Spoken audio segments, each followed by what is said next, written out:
Hello student, नमस्कार। आप देख रहे हैं हमारा यूट्यूब चैनल गणित अड्डा, इसलिए आपका स्वागत है। आज हम डीएलएड फर्स्ट सेमेस्टर और थर्ड सेमेस्टर से संबंधित चक्रवृद्धि ब्याज और साधारण ब्याज इन दोनों को लेकर के आए हैं।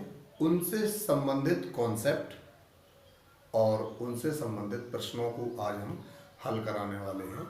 स्टूडेंट्स, बहुत ध्यान से सुनना, समझना ध्यान से, क्योंकि ये चीज़ दोबारा हो सकता है कि अगली चीज़ मिलेगी, आप पूछेंगे तो बताया जाएगा, लेकिन जो पहली बार कॉन्सेप्ट आता है, first impression is the last impression. अगर आप पहले से अच्छा समझ लेते हैं तो दोबारा शायद आपको पूछने की आवश्यकता नहीं पड़ती है। स्टूडेंट जी, आप समझ लीजिए। ओके, आइए देखते हैं। साधारण ब्याज एवं चक्रवृद्धि ब्याज। तो साधारण ब्याज क्या है, आप इसको समझ लीजिए कि साधारण ब्याज है क्या। किसी व्यक्ति के द्वारा दिया गया उधार धन, उसमें भी एक समय अवधि रहती है, 1 वर्ष के लिए, 2 वर्ष के लिए, 5 वर्ष के लिए, 6 महीने के लिए। तो ये जो समयावधि रहती है, इतने समय के बाद उसको रिटर्न में कितना पैसा मिलता है, जितना दिया था उससे अधिक मिलेगा, क्योंकि उसने साधारण ब्याज पर दिया है, उससे अधिक मिलेगा। तो जितना अधिक मिलेगा वो ब्याज कहा जाता है, साधारण ब्याज हो जाता है। अब वो चाहे जितने वर्ष के लिए धन दिया गया हो, उस हिसाब से वो एक्स्ट्रा होता जाएगा और आप निकाल सकते हैं उसको बहुत आसानी से। और जो चक्रवृद्धि ब्याज है, चक्रवृद्धि ब्याज में क्या होता है कि 1 वर्ष में मैं ब्याज के जितना धन हुआ, या 3 महीने में, 6 महीने में, उनका एक अपना क्राइटेरिया रहता है, उसमें सब दिया रहता है। तो 1 वर्ष में मैं ब्याज के कितना धन हुआ, उस धन को भी हम जोड़ देते हैं। जोड़ने के बाद अगले वर्ष पूरे मिश्र धन पर ब्याज चलने लगता है। इसको हम स्टूडेंट चक्रवृद्धि ब्याज कहते हैं। जबकि जो सिंपल इंटरेस्ट होता है, साधारण ब्याज होता है, उसमें 1 वर्ष में जो ब्याज आपको लगेगा, अगले वर्ष आपके द्वारा जो मूलधन लिया गया है उस पर ही ब्याज लगेगा। जबकि चक्रवृद्धि ब्याज में ब्याज पर भी ब्याज लगने लगता है। तो कंपाउंड इंटरेस्ट और सिंपल इंटरेस्ट में एक ये साधारण सा अंतर है। एक चीज और आप बिल्कुल नोट कर लीजिए हमेशा के लिए कि 1 वर्ष के लिए चक्रवृद्धि ब्याज और साधारण ब्याज में कोई अंतर नहीं होता है। स्टूडेंट, ये आपको बहुत ध्यान में रखने वाली बात है। अगर कोई पूछ देता है कि 100 रुपये पे 10% चक्रवृद्धि ब्याज और साधारण ब्याज में 1 वर्ष में कितने का अंतर होगा, तो 1 वर्ष में इसमें कोई अंतर नहीं होता है। तो अब हम देख लेते हैं, मूलधन क्या है, जो धन उधार दिया जाता है। मिश्र धन क्या है, जो मैं ब्याज के उसको वापस किया जाता है, तो वो मिश्र धन हो जाता है। आइए देख लीजिए साधारण ब्याज की दर। पहले तो यह है कि साधारण ब्याज का सूत्र क्या है। साधारण ब्याज बराबर होता है मूलधन गुणित दर गुणित समय बटे 100। ये साधारण ब्याज हो गया। अब मिश्रधन क्या होता है, साधारण ब्याज में मिश्रधन होता है यदि मूलधन में हम ब्याज को जोड़ दें तो वो मिश्रधन बन जाता है, उसको हम अमाउंट कहते हैं।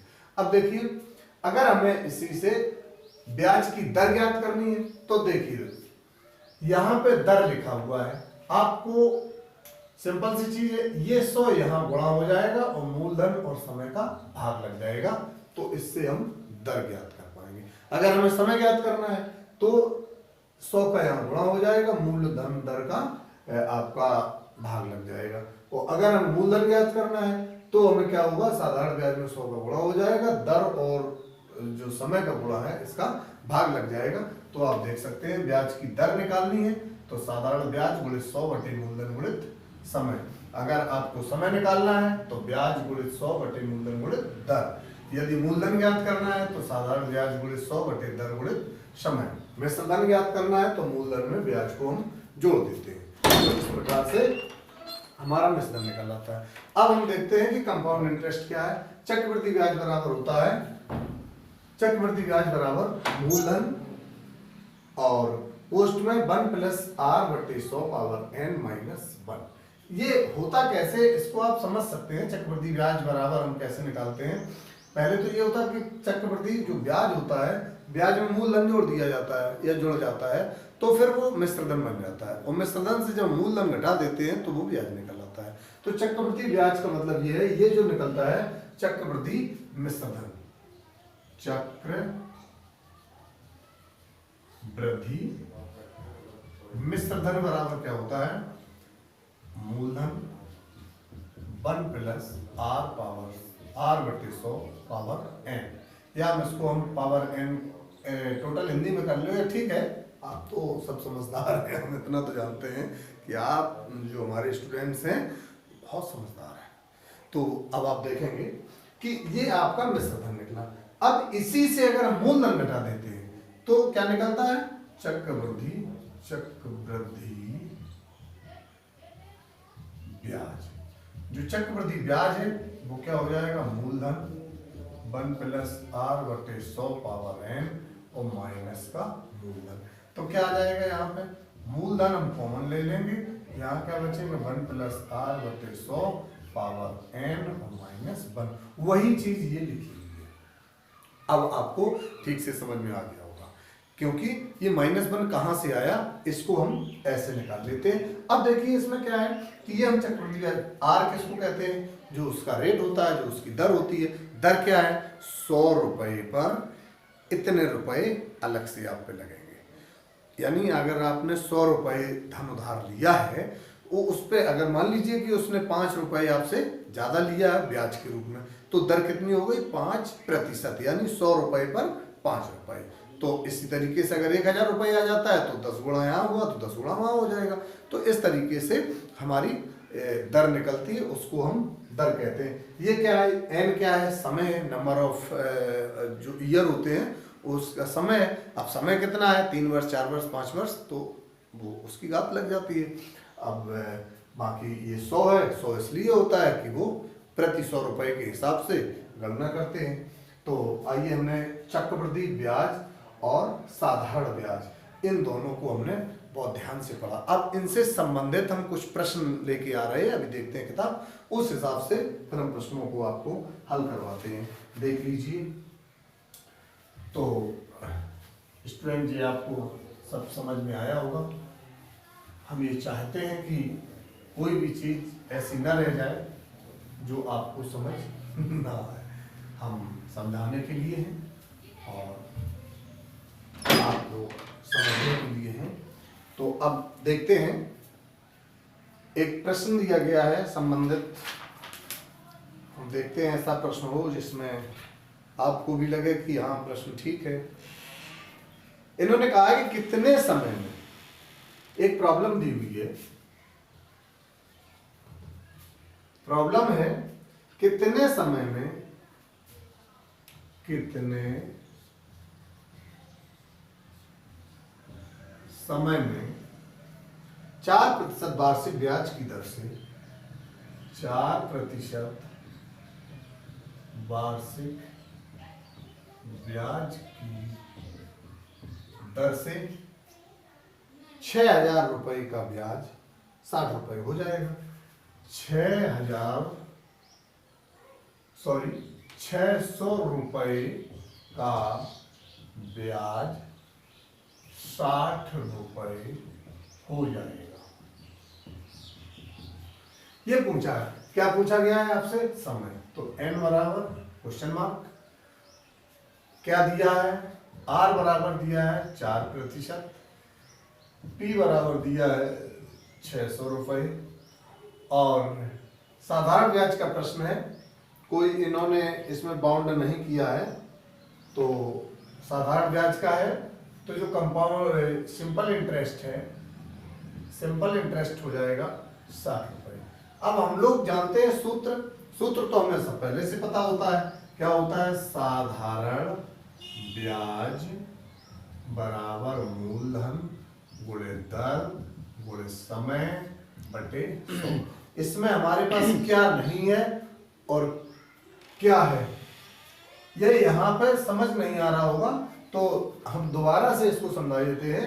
कितने समय में ये कितने समय में वार्षिक, ये 60 रुपए। दोबारा से लिख दें, अगर आपको समझ नहीं आ रहा है तो हम दोबारा से इसको हम पुनः लिख देते हैं ठीक से, तो आपको समझ में आ जाएगा। कमेंट करके इसी तरीके से आप लोग बताते रहें तो हमें पता चलता रहेगा कि हाँ कहीं कोई कमी है जो आपको नहीं दिख रही है। तो प्रश्न क्या था, कितने समय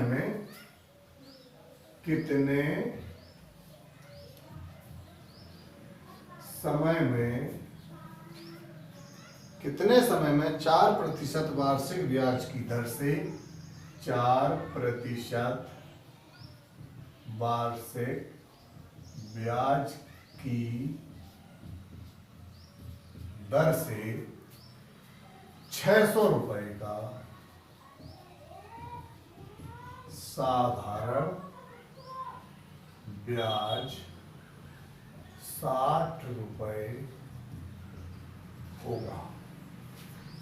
समझ में आ रहा है स्टूडेंट्स? अब तो समझ में आ गया होगा। इसी तरीके से आप समय समय पर कमेंट करते रहें जिससे हमें पता चलता रहे कि हाँ कोई चीज गड़बड़ हो रही जो आपको समझ नहीं आ रही है, तो उसको हम दोबारा बताते रहेंगे। तो अब देखिए, इसमें हमने आपको बता ही दिया था कि कितने समय में दिया है, जहां पे क्या, कौन, कैसे, कहां, क्यों, किस लिए आदि शब्द आ जाए, समझ लीजिए ये क्वेश्चन मार्क है। तो वो चीज हमें पूछी गई, कितने समय में, n बराबर क्वेश्चन मार्क, दर 4%, जहां पे प्रतिशत लगा हो समझ लीजिए दर है, तो r का मान जो रेट है वो 4% हो गया।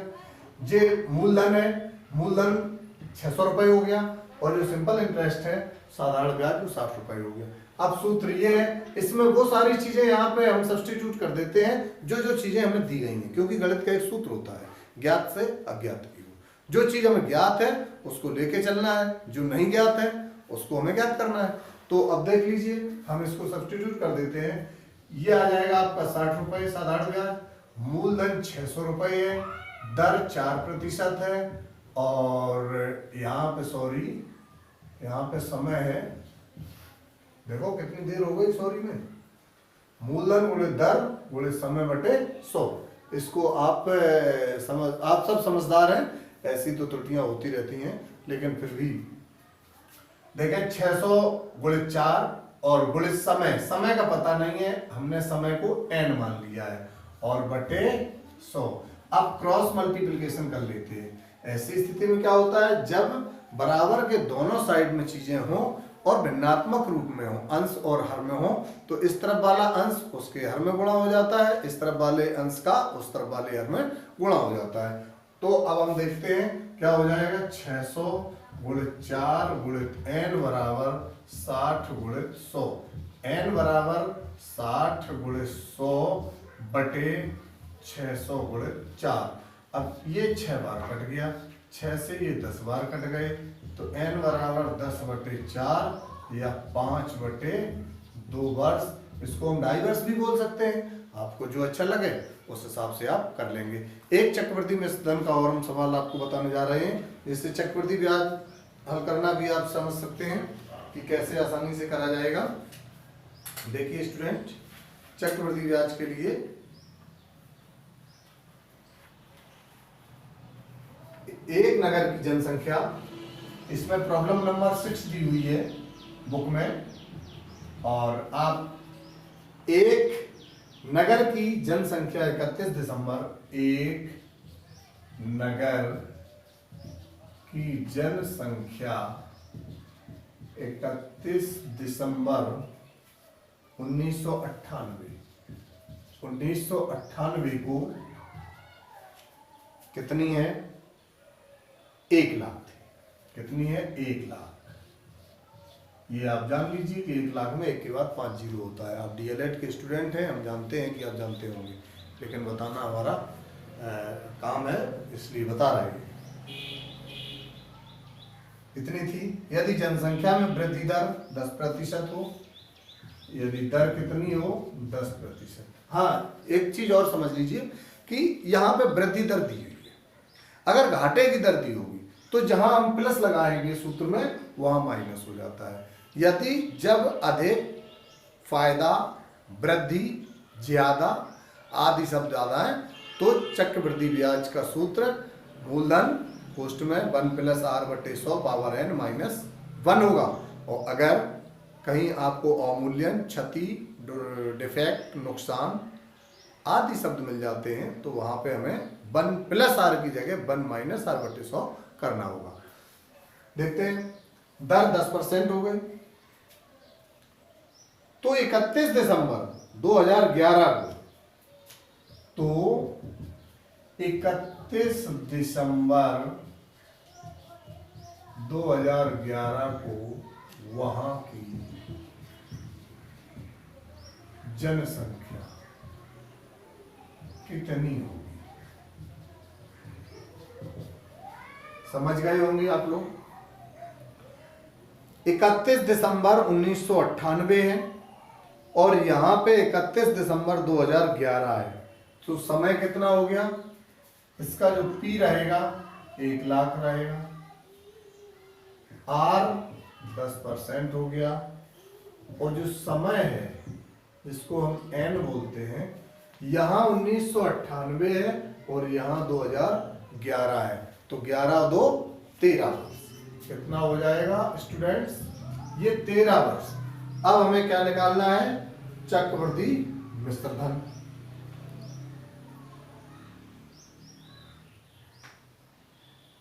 तो अब देख लीजिए चक्रवृद्धि मिश्र धन कैसे? क्योंकि इसमें ये तो पूछा नहीं कि कितनी बढ़ जाएगी। अगर कितनी बढ़ जाएगी होता तो ब्याज वाला लग जाता, और इसमें ये पूछा कि 2011 में होगी कितनी, तो हम यहाँ पे आप देख लेते हैं। तो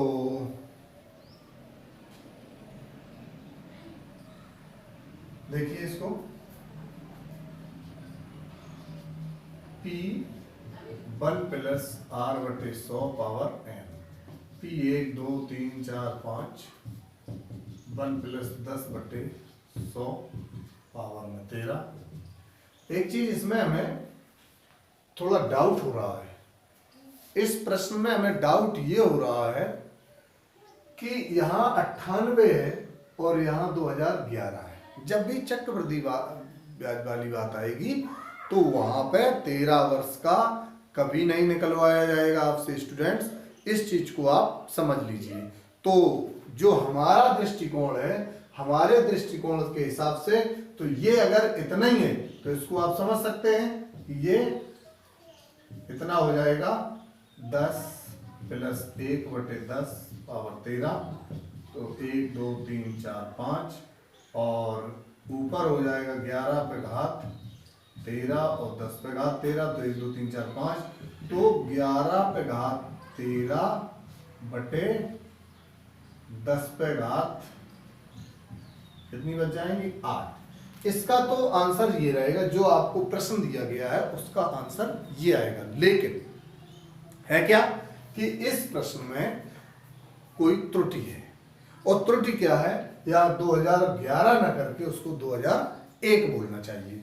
अगर वो 2001 बोलता तो बिल्कुल प्रश्न आपका सही आ जाएगा। तो हम इसको अब सॉर्ट आउट करने जा रहे हैं कि यहाँ पे 2011 की जगह हम बाद में कितना हल करते हैं? 2001 करके हल करेंगे, तो आपके प्रश्न का उत्तर और जवाब बिल्कुल सही हो जाएगा। अगर आप स्क्रीनशॉट लेना चाहते हैं तो इस प्रश्न का स्क्रीनशॉट ले लीजिए जो दिया हुआ है, और जो हम लगवाने जा रहे हैं 2001 से करके, वो आपका अभी आंसर मिलने वाला है। ओके, स्क्रीनशॉट ले लीजिए। ओके ठीक है, इसको बिगाड़ता हूं। अब देखिए 13 वर्ष ना होके जब 2001 होगा तो यहां वर्ष कितने आ जाएंगे? 3। अब हमें 3 वर्ष का निकालना है, तो 1 लाख 1 + 10 100 3, तो 1 लाख और कट हो जाएगा, तो ये 11/10 पे घात 3, तो ये हो जाएगा 1 लाख गुणा 1331 बटे 1000 दिस। तो आपका जो आंसर आएगा ये आ जाएगा, ये आपका रिक्वायर्ड आंसर है। इसी के साथ स्टूडेंट आज का जो प्रश्न थे, एक साधारण ब्याज से, दूसरा चक्रवृद्धि ब्याज से, दोनों संबंधित एक एक प्रश्न बताए और उनके बारे में आपको हमने बताया।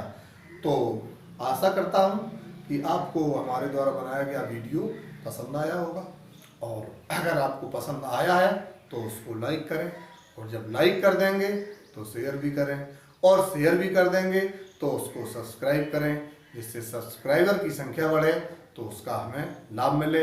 और आपको लाभ कब मिलेगा? जब आप इसको ध्यान से पढ़ेंगे। तो स्टूडेंट, इसी आशा के साथ धन्यवाद।